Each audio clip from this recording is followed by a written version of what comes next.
¿Qué tal? ¿Cómo están ustedes? Bienvenidas y bienvenidos sean ustedes a Economía de Frente con Ernesto Farrell Santoscoy y en esta ocasión como invitada especial Diamantina Perales. Iniciamos.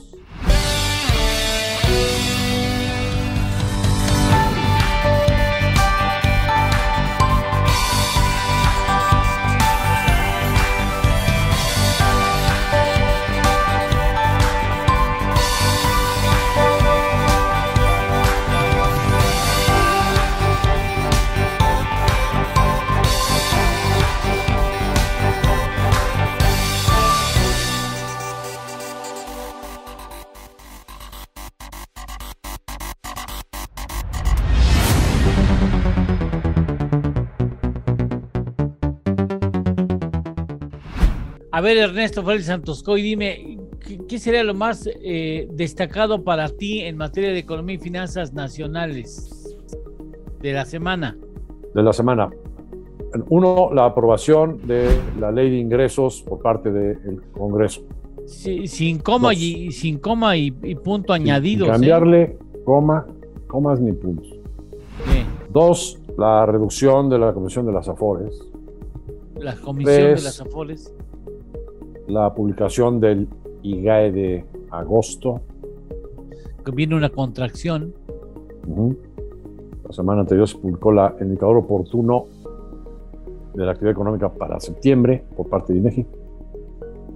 Y la balanza comercial también, la tasa de desempleo, esos indicadores. A ver, por principio de cuentas, dime tú, ¿qué opinas de la aprobación sin punto y coma añadidos a la iniciativa de ley de ingresos?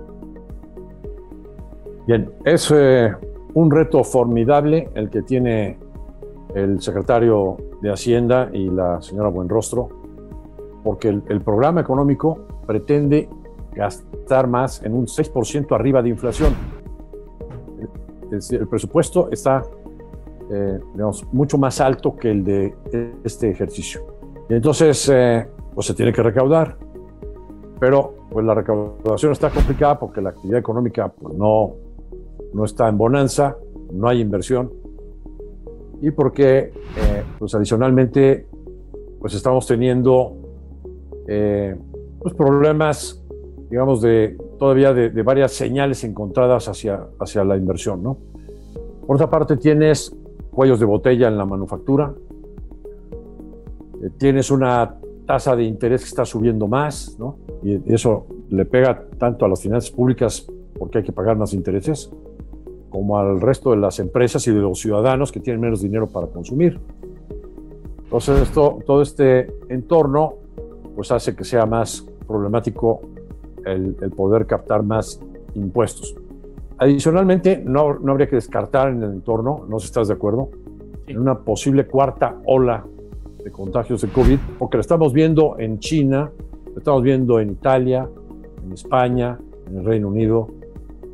Entonces, pues también no es descartable esa... De eso se está hablando con más frecuencia, ¿no?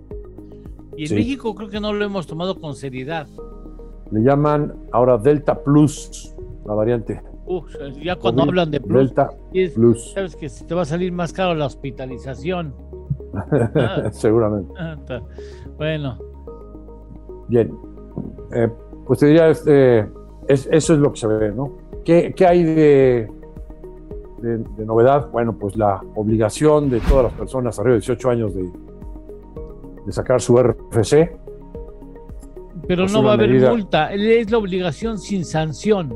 Sin sanción, así es, sin dientes, ¿no? Entonces, pues, ¿dónde está la obligatoriedad si no se sanciona? La otra cuestión que estaban criticando mucho. Pues lo de los contadores, de que tienen que ser soplones si no los meten a la cárcel. De eso nos platicará. Por posibles irregularidades, que pudieran ser consideradas comisión de un delito. Complicidad. Ajá. De eso nos platicará Diamantina Perales como que estamos esperando, estamos expresidenta recién, pero colaboradora amiga de este programa. Sí. Del Instituto Mexicano de Contadores Públicos. Bueno, ciertamente, yo no sé si el espacio fiscal que tiene el actual gobierno el año entrante sea suficiente. A mí me parece que está muy estrecho el margen entre lo que piensa obtener y lo que ya tiene comprometido gastar o invertir. Lo que por principio de cuentas a mí se me hace difícil que la economía crezca 4.1%, y si no crece 4.1%, Ernesto, dinos, ¿eso implica que no van a llegar los recursos que se estaban considerando iban a llegar? Bueno, hay un guardadito por ahí que es... ¿Todavía? Una reserva. Pues el precio del petróleo te genera un ingreso muy importante. Claro que del otro lado te va a exigir más dólares para importar gasolina y gas. Pero ¿qué sale más caro? ¿Qué sale más? ¿Qué cifra sale más alta? La importación. ¿El petróleo o la importación? La importación, así, desde luego. Entonces, hay un apuéstale a que no baje, a que baje, ¿no? Hay un déficit de hidrocarburos entre 2.000 a 3.000 millones de dólares cada mes. Entre lo que se exporta, la diferencia entre lo que se exporta de crudo y lo que se importa de refinados y gas. ¿Cuánto es la diferencia? Entre 2.000 a 3.000 millones de dólares cada mes. Depende de cómo se muevan los precios, ¿no? Pero sí, por ahí anda. O sea, más de 24.000, 25.000 millones de dólares de déficit en hidrocarburos tiene México, aunque usted no lo crea. El precio del petróleo, entonces, se está poniendo en 55 y hoy está en 75. Pues tienes $20 de margen. De margen, de colchoncito. Esa es una maña. Esa es una maña. Pones bajo el precio promedio del año. Si está ahorita en 85, iniciando diciembre, que empiezan los fríos intensos en diciembre, enero y parte de febrero, en la parte norte del continente americano, tienes 3 meses de un colchonzote maravilloso. Y sí, no está programado. Entonces puede ser lo que se te pegue tu gana con ese dinero, ¿no? Sí. No sabemos hoy a cómo está el precio de las coberturas que debe de haber estado adquiriendo este año el gobierno federal para cubrir el precio de exportación de petróleo. 55. Alrededor de 55. Y por otro lado, tampoco sabemos si ya por fin se animaron o no a hacer coberturas del precio de importación de gasolina y de gas. ¿Qué te parece si después de una pausa, ya que ya ha llegado Diamantina Perales aquí a la sala, vemos qué opinión tiene quien de alguna manera contribuyó a enriquecer, al menos con datos y posiciones porque si no le cambiaron una coma, pues yo no sé, ha de ser decepcionante que le echas ganas para enriquecer un documento que finalmente se aprueba como llegó, pero bueno, ella es la más autorizada para ver cuál es el sentir de los contadores respecto a la iniciativa de ley de ingresos que ha pasado como Pedro por su casa, ¿no? Sí, pues nadie más indicada que ella para que nos platique de esto. Hacemos una pausa y regresamos.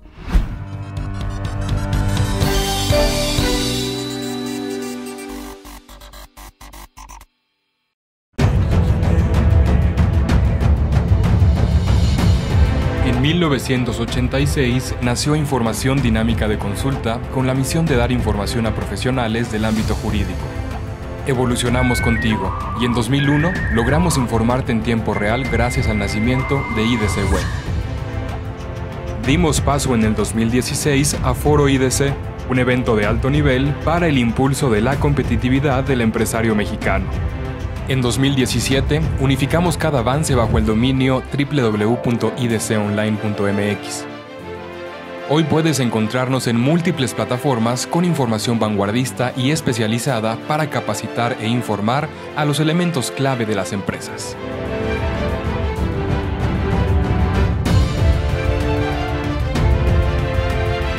A 35 años de nuestro nacimiento, ha sido un honor acompañar tu labor de llevar a México al futuro.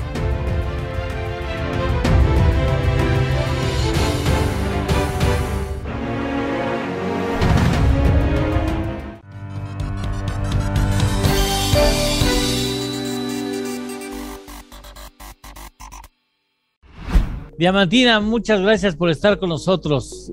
Muchas felicidades y sobre todo muchas felicidades por esa magnífica labor al frente del instituto que encabezaste 2 años y lo hiciste maravillosamente, muchas felicidades. Ahora sí, a tu despacho. Claro que sí, muchas gracias, estimado Eduardo, Ernesto, bienvenida. Y amigos todos. Bienvenida, Diamantina. Sí, gracias. ¿Cómo viste la iniciativa que se convirtió en ley como Pedro por su casa? Bueno, como bien mencionabas, se compone, y ya estuvieron platicando, de la parte de ingresos, ley de ingresos, egresos y el paquete fiscal. Nosotros le dimos un puntual seguimiento, obviamente, al tema del paquete fiscal. Lo poco que se modificó en el paquete fiscal tuvo que ver en la Cámara de Diputados con la parte del contador público que dictamina, que fue donde nos enfocamos mucho por su problemática, por su alcance, por su responsabilidad. Para nosotros, para los contadores públicos, pero sobre todo auditores o los registrados o inscritos, que se le llama ahora en el SAT. CPRs eran antes, y éramos antes, y ahora es CPI, contadores públicos inscritos, que son los que dictaminamos estados financieros. Había dos cambios ahí fundamentales, muy fuertes. Uno de ellos, que contemplaba la iniciativa de ley, era que estamos o estaríamos obligados, y en caso de no hacerlo, con sanciones importantes, y una de ellas es la sanción penal. Incluso la cárcel. Sí, la sanción penal, así es. Si no informábamos el tema arancelario o aduanero completo, incluido la parte arancelaria, porque sí informamos, o sea, las cuotas que debió haber pagado la empresa, compensatorias, los impuestos de importación y exportación, y obviamente que los hayan pagado. Sin embargo, ya abarcaba más. Platicamos con senadores, con diputados, les presentamos nuestra propuesta de redacción con el procurador fiscal, con el subprocurador fiscal. Sin embargo, pudimos lograr en la presentación que hizo la jefa del SAT y el procurador fiscal ante la Comisión de Hacienda de la Cámara de Diputados. Ahí pudimos estar presentes como instituto, fuéramos el único organismo, y ahí presentamos, os dijimos, nos dieron la oportunidad, ¿por qué no podíamos presentar nosotros los auditores esa información? Y simplemente es porque le compete a un agente aduanal, o sea, o un perito aduanal. No es un tema que sea competencia ni del contador público ni de un contador público que audita, porque es muy específico. Lo entendieron muy bien, estaba también la administradora de jurídica del SAT, y bueno, y sí nos dijeron, tienen razón, no vamos a modificar la iniciativa, sin embargo vamos a agregar un párrafo donde los exima de esa parte arancelaria, de esa responsabilidad que no es del contador público. Y así salió. Bien, pues sí, es muy cierto, jugaron ustedes un papel, los contadores, importante en la definición, en ese bordado fino de la iniciativa de ley de ingresos. Otro asunto importante, el IGAE correspondiente al mes de agosto, que plantea una reducción con respecto al mes de julio de 1.6%. ¿Esto qué vaticina, Ernesto? Así es. Parece que estamos entrando de nuevo a una fase de números negativos en la actividad económica, ¿no? O sea, un bache económico de nueva cuenta. ¿Otra vez? Eso es lo que se está dejando ver con las cifras. No habíamos salido de ella. Todavía no salimos y ya estamos otra vez bajando. Bueno, pues fíjate, el INEGI había estimado una cifra para agosto de una variación superior al 6% anual.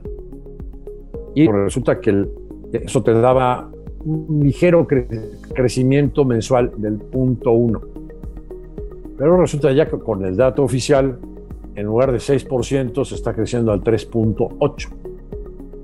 Con nuestro indicador IBEM, pues desde el 11 de septiembre habíamos estimado 3.7%, con una caída de alrededor del 1,5% en el PIB mensual, o en el IGAE mensual.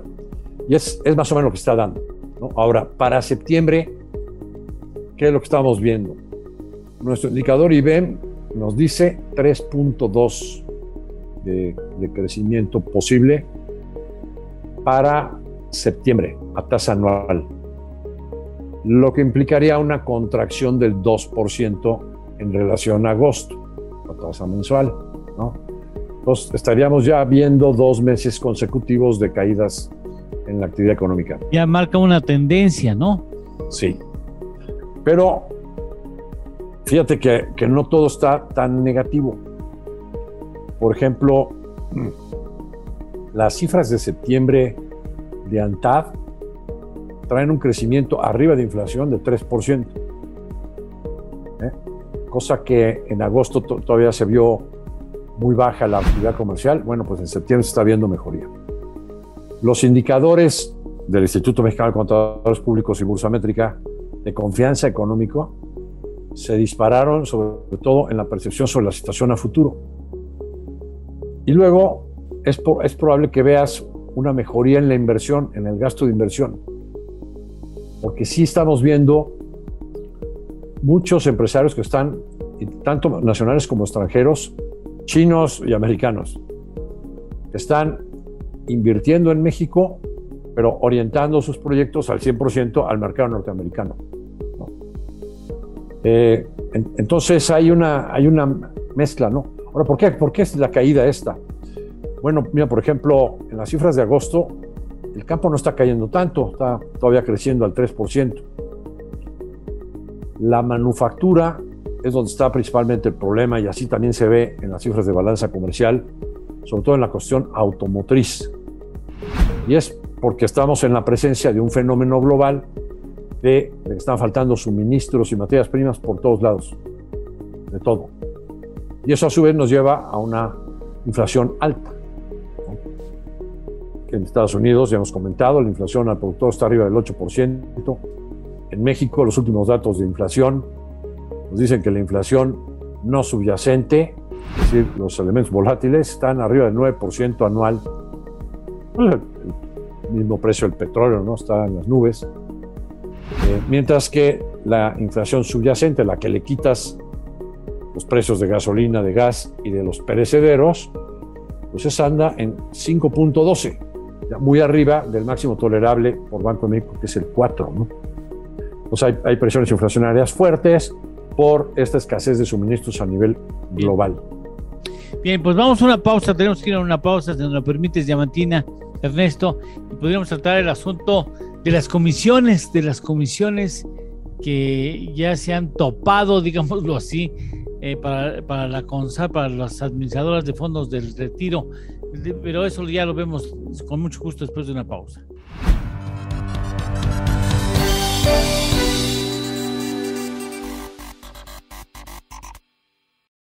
¿Conoces una plataforma de capacitación? IDC Click es un servicio de streaming para tu capacitación en cualquier dispositivo. Resuelve tus dudas en nuestros seminarios fiscales, jurídicos y laborales. Todos nuestros programas de televisión en una sola plataforma. Todo esto en un solo catálogo disponible las 24 horas.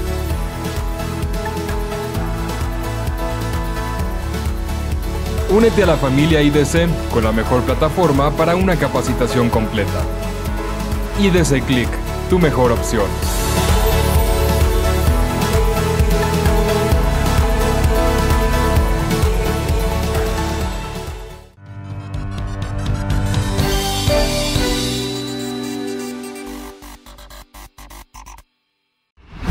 Bueno, no quisiera, si me lo permiten, tratar rápidamente el tema de las AFORES, las comisiones de las AFORES que han determinado que sea de cuánto es 0.57 o 0.54. 0.57%. 0.50. Yo digo, a ver, ¿eso es mucho o poco? Perdón por la ignorancia. Muy bien, bueno, pues todo es relativo, ¿no? Si comparamos la comisión que se está poniendo ahora con la comisión de cuando empezó en 1997 el sistema de las AFORES, es radicalmente mucho más baja que como empezó el sistema. Vamos a recordar, cuando empezó en el 97, de cada 100 pesos que el patrón ponía en la cuenta individual del trabajador, la AFORE tomaba 30 pesos. 30%. El 30% del flujo. Entonces, en el tiempo fue cambiando esto, fue reduciéndose, y luego se cambió que más recientemente a que en lugar de la comisión sea por flujo, es decir, por cada aportación, sea por el saldo. Y pues hace poquito andábamos en 2,5%, todavía muy alto. El estándar mundial de la asesoría de inversiones para el que maneja dinero, ¿no? Si tú tienes algunos ahorros y vas a alguna institución internacional, por ejemplo en Suiza o en algún lado, y te van a manejar tu dinero, lo que te cobran por la asesoría de inversiones es, en promedio, estándar, 0.5% anual. 0.5. 0.5% anual sobre el saldo. Aquí en México, yo he visto, porque pertenezco a comités de inversiones de fondos de pensiones grandes, que hay comisiones del 0.15, 0.12, ¿no? Mucho más baja, pero porque el volumen es mayor, ¿no? Pero 0.5 es una media. Entonces, que el algoritmo que se puso en la regulación para tomar el promedio de Estados Unidos, Colombia, Chile, Perú, y eso dio 0.57, pues quiere decir que nos estamos acercando a un estándar internacional, aunque pues le va a pegar de manera muy distinta a las Afores. ¿A quiénes les afecta? ¿A los administradores o les afecta a los trabajadores? Déjame que te haga esta pregunta, aunque parece muy obvia la respuesta, porque no faltará quien diga, ¿y eso a mí qué? ¿Yo qué? ¿A mí qué? ¿No? Sí, en la medida que las comisiones son más bajas, quiere decir que debe haber más rendimiento para el trabajador, más recursos para el trabajador. Y además se multiplica, porque estabas hablando de periodos de muy largo plazo, ¿no? De muchos años. Bien, ¿a quién le perjudica? A todas las Afores. Le están bajando, andaban ahorita en promedio en 0.80, pues ya les bajaron a 0.57, si es una baja de más de 30% de sus ingresos. Ahora decía, no todas las Afores tienen el mismo modelo de negocios. Hay Afores especializadas a atender a directores de empresas, a gente que gana más, ¿no? Y hay otros que tienen mucho más cuentas, pero que están enfocadas a atender a cuentas de trabajadores que reciben menos ingresos, ¿no? Más humildes.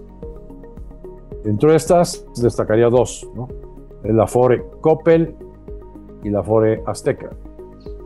Estas son las que están enfocadas a atender a la población económicamente más vulnerable, ¿no? Bueno, pues estas Afores son las que más van a sufrir con esta caída de ingresos, porque ellos tienen más trabajo administrativo que las otras que tienen menos cuentas, aunque tengan más dinero. Bien. Oye, ya terminas. Diamantina, también no sé si tienen ustedes una postura en el instituto. Sí, es lo que tienes que decir, Diamantina. Es igual, es similar, estimado Eduardo y Ernesto, porque conforme el análisis que hicimos, también de tu mano, por decir, hace meses que obviamente no cambió mucho, es en ese sentido, y como siempre pasa en nuestro país, en la mayoría de los cambios, vamos a ver cómo se empieza a desenvolver este tema, ¿no? Porque dependiendo de cómo se vaya desarrollando, es el impacto que pudiéramos identificar ya en el día a día, ya en el día a día, porque está muy claro, como bien dices tú, pues es ese porcentaje, se pudiera entender ya o analizar lo que va a suceder. Sin embargo, pues ahora sí que si es un impacto negativo, ¿tú crees? Yo creo que pudieran existir cambios, porque lo que se está buscando en este paquete económico en general y el paquete fiscal, ¿verdad? Pues además de recaudación, etcétera, pues es simplificación y es apoyar a lo que son asalariados, por decir así, y obviamente las micro, pequeñas y medianas empresas.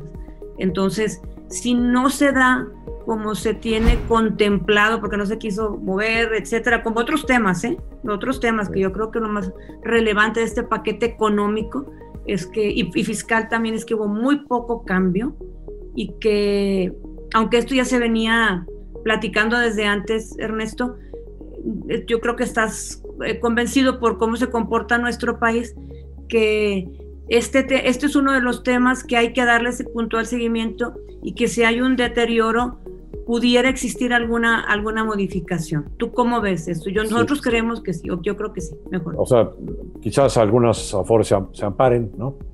Pero pues hay que poner también en el contexto que con el cambio de la ley laboral a limitar el outsourcing, pues va a haber mucho más cuentas de trabajadores en las Afores. Claro. Lo segundo, que también los cambios en la ley del SAR pues hacen que a partir del año entrante va a empezar a incrementarse la aportación de los patrones a las cuentas individuales. Y hoy las Afores tienen un total de 5 billones de pesos, hablando en castellano, que es 20% del PIB. Con el incremento de las aportaciones, que se va a ir a más del doble en 8 años, pues en 8 años lo que se calcula que van a tener las Afores en lugar del 20% del PIB como recursos para inversión, va a ser el 50% del PIB, ¿no? Entonces, estamos hablando de una brutalidad de recursos que van a estar entrando en forma exponencial, creciente, ¿no? al sistema de las Afores. Bueno, permítanme tener que despedirlos porque ya se fue como agua, ¿no? El programa fue muy rápido, pero bueno, tratamos al menos los puntos, algunos de los puntos fundamentales, no todos los que tenemos planeado, pero bueno, primero que nada agradecemos a Diamantina y reiteramos nuestras felicitaciones por una gestión limpia, muy eficiente, de mucho trabajo, de mucho esfuerzo y de mucho cumplimiento con lo que se había planteado en el Instituto Mexicano de Contadores Públicos. Muchas felicidades, Clara. Esta sigue siendo tu casa, ¿eh? Muchas gracias. Ahora ya como socia directora de mi firma. Pues Muchas sí, gracias. claro que sí, por supuesto que sí. Y ahora sí ya podrás hacer comerciales. Y Ernesto Félix Santoscoy, como siempre. Muchas gracias, Ernesto. Me uno a la felicitación a Diamantina por su bienio muy brillante. Bueno, muchas gracias, estimado Ernesto y Eduardo. Nosotros hasta la próxima semana, con mucho gusto.